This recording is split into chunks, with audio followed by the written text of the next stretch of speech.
Medical गरेको चाहिँ 16000 लाग्छ। मेडिकल गर्न 16000 लाग्छ। मेडिकल गर्न 16000 लाग्छ? लाग्दैन।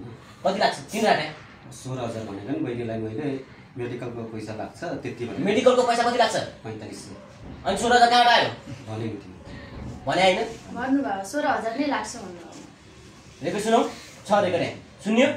दिनदाई र नेपाली चेलीबेटीहरु दिनदाई यसरी काठमाडौँमा र विदेश वैदेशिक रोजगारको यात्रा विदेश जान्छु भनेर यसरी काठमाडौँमा आउँदा र बिचमा एजेन्टहरूले के काम गर्नुहुन्छ? दमरा नेपाली चेलीबेटीलाई यसरी विदेशमा बेच्ने काम गरिराख्नु भएको छ र उहाँले हामीले आज एउटा नेपाली चेलीलाई कुबेरमा रङ्गे हातमा उहाँले बेचेको हामी रङ्गे हात उहाँले समातेका छौँ। के विषयमा नेपाली जनताहरूले के बुझ्न पर्यो भनेर उहाँहरू वैदेशिक रोजगारको यात्रामा कुबेत हामी घरायसी काममा जाँदैछौँ भने तपाईँले ध्यान दिनुपर्ने विशेषता हो। किनकि तपाईँले त्यहाँ गयो भने अप्ठ्यारो लास्टै गाह्रो पनि हुन्छ र तपाईँलाई त्यहाँ शरम गरेको हुँदैन। तपाईँ त्यहाँ इलिगलमा खास कुरा के हो भने सर्कलमा त तपाईँलाई बेचिएको र यो विषयमा थोरै हामी उहाँहरूसँग कुराकानी गर्न चाहन्छौँ। स्वागत छ दुवैजनालाई। हजुरको नाम के हो? हजुर स्वर अलिक ठुलो भन्नुहोस्। हजुरको नाम के हो? उहाँले जो तपाईँले अहिले विदेशमा पठाइराख्नु भएको थियो नि, तपाईँले पहिला कुन देश पुऱ्याउनु भयो? दुबईबाट गएको। दुबईमा कुन भिजा दिनुभएको? दुबईबाट होइन ल, दिल्लीबाट गएको। अनि दुबईबाट किन भन्नुभएको पर्छ तपाईँ? दिल्लीबाट। दिल्लीबाट डाइरेक्ट कुबेत गयो कि दुबई गएको? खोइ कसरी पठाइदियो तिनीहरूले? तपाईँ गाउँमा गएर यसरी चेलीबेटी नेपाली चेलीबेटीलाई ललाइ फगाइ त्यहाँ कुबेतमा यति रकम हुन्छ भनेर त्यहाँबाट फगाएर काठमाडौँ ल्याउने, काठमाडौँबाट तपाईँ सुकुर र सन्देश। सुकुर उसले तपाईँ त्यो सुकुर र सन्देशले यिनीहरूलाई पठाउँदा त्यही मेरो भागमा 30000 पऱ्यो। 30000 तपाईँ ढाँड्दै हुन्छ एकजना 30000 हुन्छ। अहिलेसम्म कतिजना मान्छे पठाउनु तपाईँ? त्यसरी कतिजना मान्छे बेच्नु भयो? 7-8 जना जस्तो। 8-9 जना मान्छे। अहिले सबै त्यहाँ कुबेतमा हुनुहुन्छ, नेपालमा हुनुहुन्छ। कोही आयो कोही आयो कुबेतमा कोही गयो। तर त्यो चाहिँ मध्ये बराबर तपाईँले लगभग 8-9 लाख रुपियाँ कमाइ सक्नुभयो? छैन, त्यही 2 लाख जस्तो कमायो। अनि अरू कुरा नेपाली चेलीबेटीलाई यसरी वैदेशिक रोजगारको यात्रा बेचबिखनमा होइन विदेशमा पठाउनु हुँदैन शरम गरेर भने तपाईँले थाहा थियो? के थाहा थियो? तपाईँले एजेन्ट कामले तपाईँले थाहा हुँदैन? बोल्नुहुन्छ? उनीहरूले ल्याइदियो भने उनीहरूले लिएर दिएको मैले। कहाँ ल्याउनु भयो? कसो ल्याउनु भयो? त्यो उनीहरू आफै जान्छु भने जाने भने अनि लिएर उनीहरूलाई दिएको मैले। तपाईँले कहाँबाट ल्याउनु भयो? ल तपाईँ उहाँको घर कहाँ? तपाईँ कसरी कन्ट्याक्ट भयो? उनीहरू काठमाडौँ बस्थे। त्यो कन्ट्याक्ट कसरी भयो तपाईँसँग? त्यही बाजेले दिएको के उनीहरूकै गाउँको बाजेले कन्ट्याक्ट गरेर दिएको। उनीहरूको गाउँको बाजेले तपाईँले दियो र उनीहरूको बाजेले तपाईँले कमिसन दिनुहुन्छ? दिएको उसलाई पनि दिएको। नाम के उहाँको? अम्बर सुन्दा। हेर्नुहोस् त दर्शक, तपाईँकै आफन्त छरछिमेकीले तपाईँलाई बेचेको पत्तै पाइ तपाईँलाई आफन्तले बेचिरहेको छन् होइन। यो कुरा सतर्क रहनु होला। यस्ता एजेन्टहरू होइन काठमाडौँमा पछिल्लोसम्म एक नम्बर विकृति फैलाउने र नेपाली समाजमा र नेपाली चेलीबेटीलाई यसरी वैदेशिक रोजगारको यात्रामा होइन यसरी दिनदाई भेडा बाख्रा बेचे जस्तै बेचिरहेका छन् यस्ता एजेन्टहरूले गर्दा होइन। उहाँहरूले अब पछिल्लोसम्म उहाँ गएको मान्छेले कसरी नेपाल ल्याउने त होइन? उहाँले बेचिसकेका हुन्छ। तर यहाँ रेस्क्यु गरेर वा उहाँले उद्धार गर्नलाई अति जटिल गाह्रो हुन्छ होइन। तपाईँले अलिकति तपाईँले मानवता भन्ने चिज थिएन?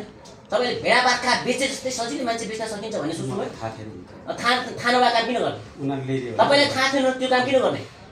विदेश पठाउँदाखेरि होइन सम्थिङ तपाईँले जो उहाँलाई कन्ट्याक्ट गर्नुभयो, उहाँको बाजेले ल्याउनु भयो हो, अनि बाजेले तपाईँले पैसा कति दिनुभयो त? तपाईँको हजारमा तपाईँको भागमा 20000 पुगेको थियो भने तपाईँको उहाँको बाजेले पैसा कति दिनुभयो? उहाँको नाम के हो? अमरबहादुर सुनार। उहाँको आफ्नै छिमेकी छिमेकी तपाईँले अघि मैले आफै कन्ट्याक्ट गरेर भन्नुहुन्छ? होइन, उसले कन्ट्याक्ट गरेर दिएको हो नि त। अनि अरू खोइ त अरू तपाईँले कतिजना मान्छे बेच्नुहुन्छ? उहाँ 3 जना राखेको तपाईँले अरू कसलाई दिनुहुन्छ? सन्देश उहाँहरू कहाँ हुनुहुन्छ? त्यता काठमाडौँ बस्नु। तपाईँले फोन गर्नु भएन? गरेको यहाँ त कुरा आएको थियो नि त, तपाईँले फोन गर्दा मलाई समात्यो तपाईँ भाग्नुहोस् भन्ने कुरा आएको थियो नि। छैन त्यस्तो। किन भने मैले होइन भाग्नु भने चाहिँ भनेन, यहाँ आउनु मलाई पनि समात्यो भनेको क्या। अनि अर्को कुरा तपाईँले यस्तो काम गर्दै राख्नु भएको छ, तपाईँले भर्खरै कुरा पनि हो पासपोर्ट र तपाईँले यहाँ नाइका समाति राख्नु भएको छ। यो के को लागि समात्नु भएको? उहाँले बेच्नलाई होइन, जाने भने उसैले जाने भनेर लिएको। उसैले जाने भने जानेर मैले लिएर उनीहरूलाई दिएँ। मैले पठाउने। तपाईँ विदेश जानु भएको उता गरेर बस्नु उनीहरूले अनि तपाईँको करिब 4500 मेडिकल चार्ज लाग्छ नि, तपाईँले 16,000 किन भन्नुभयो? 4500 तपाईँले कतिखेर भन्नुभयो पहिला? 4500 भन्नुभएको उहाँले? मलाई त 16,000 रुपियाँ लाग्छ, अरू चाहिँ पैसा लाग्दैन भन्नुभयो। दाइ मलाई त तपाईँले भन्नुभएको थिएन 16,000 लाग्छ भनेर। मसँग त अहिले 1 रुपियाँ पैसा पनि छैन।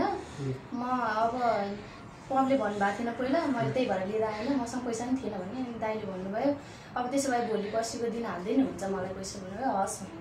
अनि त्यसो तपाईँलाई मेडिकलमा त्यहाँ 16,000 रुपियाँको उसमा ल्याउनु लाग्नुभयो? हजुर। तपाईँ यहाँबाट मान्छे पनि बेचिहाल्ने हो, अनि तपाईँ उहाँबाट 16,000 मेडिकल गर्न लाग्छ भनेर अनि तपाईँले पुलिस रिपोर्ट माग्नुभयो? पुलिस रिपोर्ट माग्नुभयो? विदेश जाँदाखेरि विदेश पठाउँदाखेरि शरम गर्नुपर्छ तपाईँको त्यो उनीहरूले के गर्छ उनीहरूलाई मलाई थाहा छैन, उनीहरूले गर्ने हो क्या। कसले गर्ने उनीहरू? त्यही सुकु सन्देशहरूले खाना पाका किन गर्ने? किन मान्छे तपाईँ त अब मान्छे बेच्ने हो नि त खास होइन? तपाईँले मान्छे कुबेरमा बेचेको हो कि होइन के भन्नुहोस् भाइ? मैले बेचेको होइन, उनीहरूले बेचेको, मैले लिदेको हो। तपाईँले पैसा खाए तपाईँले बेचेको होइन? तपाईँको हजार 20,000 रुपियाँ पऱ्यो होइन? 20,000 30,000 पऱ्यो। त्यही 30,000ले तपाईँले त्यो दुईजना बेच्यो कि बेचेन? तपाईँले 20,000 त्यो उसले बेच्यो कि बेचेन? बेच्यो होइन? अनि यस्तो काम गर्नु हुने अलिकति मानवता भन्ने तपाईँसँग छ? अलिकति मानवता भन्ने थाहा थियो तपाईँले? अनि आफ्नै पैसा कमाउनु, आफैले बाँच्नुपर्छ, आफै यहाँ घर लाउनुपर्छ भन्नेतिर राख्नु भएको तपाईँले? अनि के त चाहिँ नेपाली चेलीबेटी अप्ठ्यारोको गाह्रोमा पर्छ भने तपाईँलाई थाहा छैन? थाहा अब काम यस्तो काम गर्नै नगरे तपाईँको त भर लाग्दैन हामीलाई। तपाईँहरू एजेन्टको त यहाँ आएर आँखाबाट आँसु निकालेर हामी गर्दैनौँ भन्ने, तर यहाँको पक्लास भन्ने तपाईँहरूको बानी छ होइन? अनि अवैधिक गरेर पहिला किन गर्नुभएको? उनीहरूले गर भने अनि त उनीहरूले गरौँ भनेर उनीहरूले। तपाईँहरूको मेन पावर छ कि के छ? केही छैन, मेन पावर छैन। मेन पावर बिनाको तपाईँहरूले सप्लाई के अनि नेपाली चेलीबेटीलाई सप्लाई गरिराख्नु भएको छ? उनीहरूले गरेर चाहिँ मलाई थाहा छैन। तपाईँले उसलाई दिने अनि तपाईँले उनीहरूलाई गऱ्यो भने त लाज लाग्दैन अलिकति? अब उनीहरूले के गर्छ दर्शक हेर्नुहोस् त, यस्ता पासपोर्ट बोकेर बसबाको एरियामा देख्नै हुँदैन हाम्रा यहाँ परास्त यो वैदेशिक रोजगार जाने व्यक्तिहरूलाई होइन? पछिल्लो समय यस्ता एजेन्टहरूबाट तपाईँहरू सहयोग रहनु होला, किनकि उहाँले केही नभने 8-9 जना मान्छे वैदेशिक रोजगारको यात्रामा कुवेतमा पठाएर उहाँहरू धेरै विभिन्न किसिमको समस्याले नेपाल फर्किनु परेको छ होइन? र उहाँले जुन कुरा अहिले काम गरिराख्नु भएको छ त्यो 1 नम्बर नेपाली चेलीबेटी तपाईँले उहाँलाई बेच्दै हुनुहुन्छ, त्यसमा एकदम होसियार रहनु होला। र अर्को कुरा यहाँ थोरै हामी बहिनीसँग पनि कुराकानी गर्दैछौँ, उहाँ जुन यो कुरा ल्याउनु भयो उहाँले पनि धन्दै खास उहाँसँग विदेश कुबेत जान्छु भन्ने कुरा गर्नुभएको थियो, उहाँ फसिसक्नु भएको थियो, धन्य आज बस्नु भएको। अन्तिममा तपाईँ के भन्नुहुन्छ?